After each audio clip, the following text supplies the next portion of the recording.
नमस्कार, मी स्नेहल चौधरी. आपण पाहत आहात LS मराठी. पाहुयात संध्याकाळच्या काही महत्त्वाच्या बातम्या. जम्मू काश्मीरच्या दोडा जिल्ह्यात जवानांच्या गाडीच्या अपघातात 10 जवानांचा मृत्यू झालाय. भादरवाह येथे लष्कराचा ट्रक दरीत कोसळल्यानं 12 जण जखमी झालेत, तर 10 जवानांचा मृत्यू झालाय. यात मृतांचा आकडा अधिकृतपणे जाहीर केलेला नाही.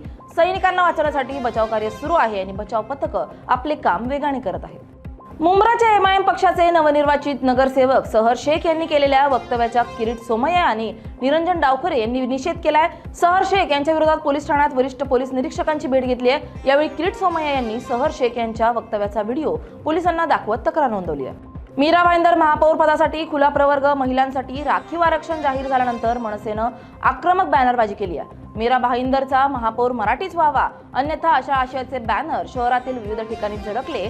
हे बॅनर मनसे शहर अध्यक्ष संदीप राणेंच्या नेतृत्वाखाली लावण्यात आले आहेत. सिंधुदुर्गच्या बेडवाडी पंचायत समितीत भाजपच्या संजना राणे या बिनविरोध निवडून आल्यात. ठाकरेंच्या शिवसेनेच्या उमेदवारी अर्ज बाद ठरलाय. यामुळे भाजप कार्यकर्त्यांनी घोषणाबाजी करत जल्लोष साजरा केलाय. उमेदवारी छाननी दरम्यान कायदेशीर तरतुदी अंतर्गत हा निर्णय घेण्यात आल्यानं राजकारणात मोठी चर्चा सुरू आहे. सोलापूर महापौर पदासाठी खुला प्रवर्ग जाहीर झालाय. भाजपकडून आपलाच महापौर होणार असल्यानं एकूणच भाजपच्या गोटात मोठी खलबतं पाहायला मिळत आहे. महापौर पदाच्या शर्यतीत भाजपकडून नरेंद्र काळे, अनंत जाधव आणि माजी पालकमंत्री विजयकुमार देशमुख यांचे पुत्र डॉक्टर किरण देशमुख यांच्या नावाची चर्चा आहे.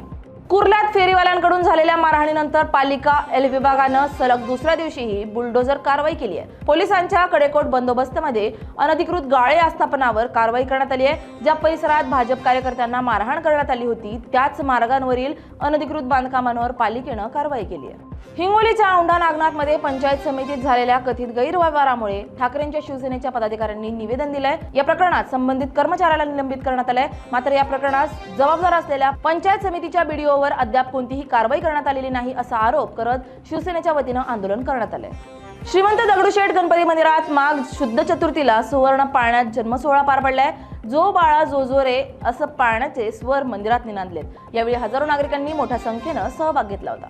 सांगलीत संगीतकार पलाश मुच्छलच्या विरोधात फसवणुकीचा गुन्हा दाखल करण्यात आलाय. नजरिया या चित्रपटात काम देतो आणि चित्रपटाचे प्रोड्युसर म्हणून गुंतवणूक करण्याचा आमिष दाखवल्याचा आरोप तक्रारदाराने केलाय.